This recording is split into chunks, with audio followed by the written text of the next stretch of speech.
அனைவருக்கும் வணக்கம். என் பெயர் என்எஸ் நித்யா. இன்றைக்கி நம்ம மண்ணை பற்றி தான் பார்க்க போகிறோம். ஏற்கனவே மண்ணின் மகிமை பார்ட் 1 பார்த்துருப்பீங்க. இது பார்ட் 2. இதில் நான் என்ன சொல்ல போகிறேன் அப்படின்னா, பாப் கிறிஸ்டோபர் அப்படின்னு ஒருத்தவங்க $80 இந்த உலகையே சுற்றி வரணும்னு நினச்சாங்க.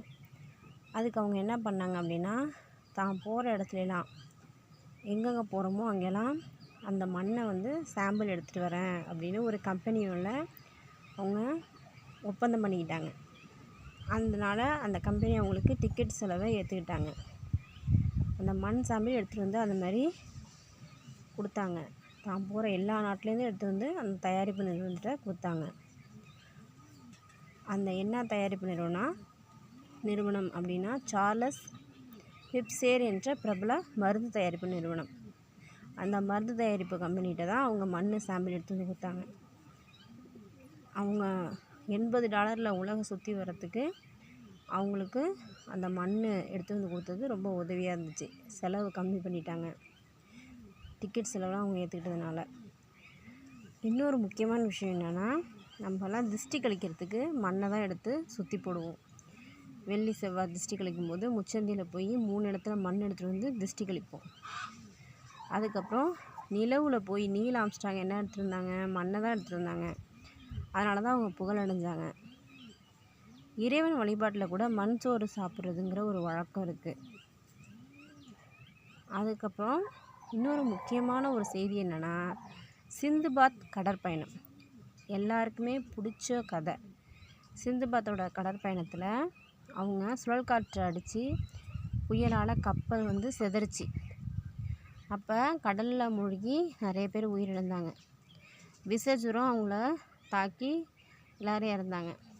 சிறிது நபர்கள் மட்டும் நடந்து போனாங்க கரைக்கு.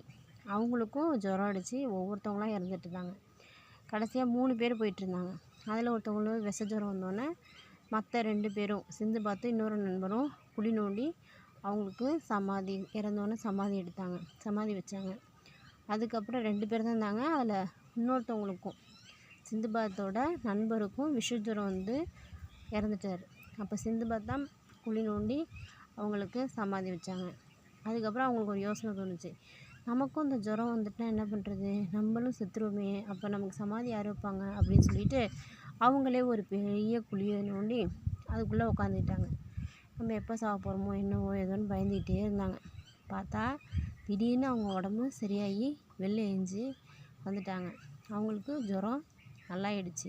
எல்லாருமே இறந்த பிறகு அவங்க மட்டும் எப்படி தப்பிச்சாங்க அப்படின்னா, அவங்க சமாதிக்காக உள்ளே குழி நோண்டி அந்த மண்ணில் உட்காந்துக்கிட்டாங்க. அவங்களுக்கு தேவையான அந்த எதிர்ப்பு சக்தி அந்த மண்ணே அவங்களுக்கு கொடுத்து அவங்க வெளியில் வந்துட்டாங்க. உடல் ஆரோக்கியத்தோடு வந்துட்டாங்க. இதை கூட நம்ம சொல்லலாம். இந்த மாதிரி மண்ணுக்கு நிறைய சக்தி இருக்குது. மண்ணோட மகத்துவத்தை உணரணும். பூமி தாய் தன் மடியில் மனிதர்களுக்கு ஒதுக்குவது 6 அடி மண்குழி தானே. அதிக மண்ணாசை அழிவை தரும். மண்ணுக்குள்ளே புதையல் கிடைக்கும். ஆனால் மண்ணை தேவையின்றி குடைந்தால் அதில் புதைந்து நீ கிடப்பாய். மண்ணுக்குள்ளே புதையல் கிடைக்கும். ஆனால் மண்ணை தேவையின்றி குடைந்தால் அதில் நீ புதைந்து கிடப்பாய். மண்ணிலே ஈரமுண்டு. எல்லா மனித மனத்துக்குள்ளேயும் ஈரமுண்டா? இருந்தால் காப்பாய் மண்ணை, வணங்கி துதிப்பாய் மண்ணை. தாய் மண்ணே வணக்கம்.